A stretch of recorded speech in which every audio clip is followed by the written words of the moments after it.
So it's a sign language assessment system, and the basic idea is that you can use it in two different modes. You can either do practice or test mode.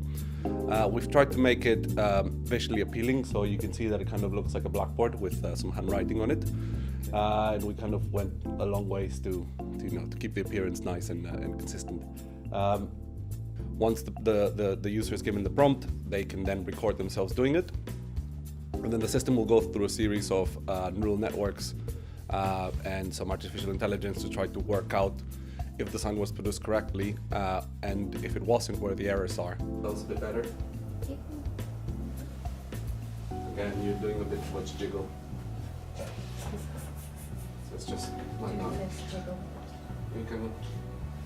that. And it'll give you feedback on things like hand motion, position, hand shape, and orientation, and it will use all that information to present you with a visual feedback that basically includes a red circle around the hand. The more red it is, the wronger the hand shape, and a red line down the elbow, which again, the more red it is, the more incorrect the motion is.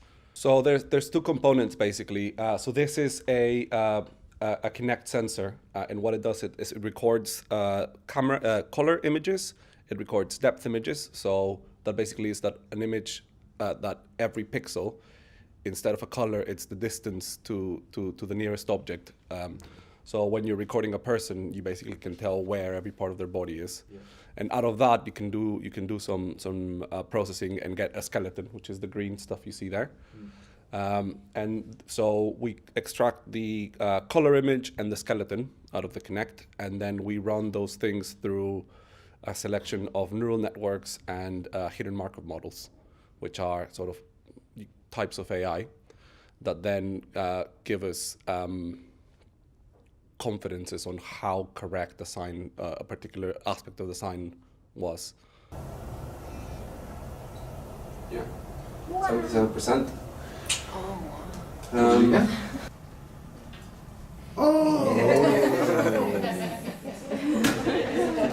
The plot thickens.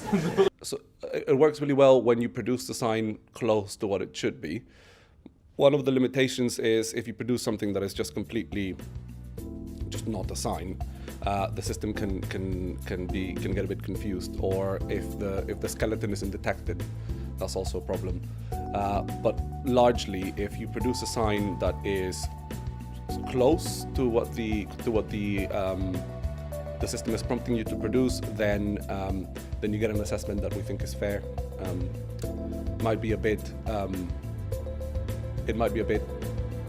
less forgiving than a human assessment would be, but at the same time, that's not necessarily a bad thing.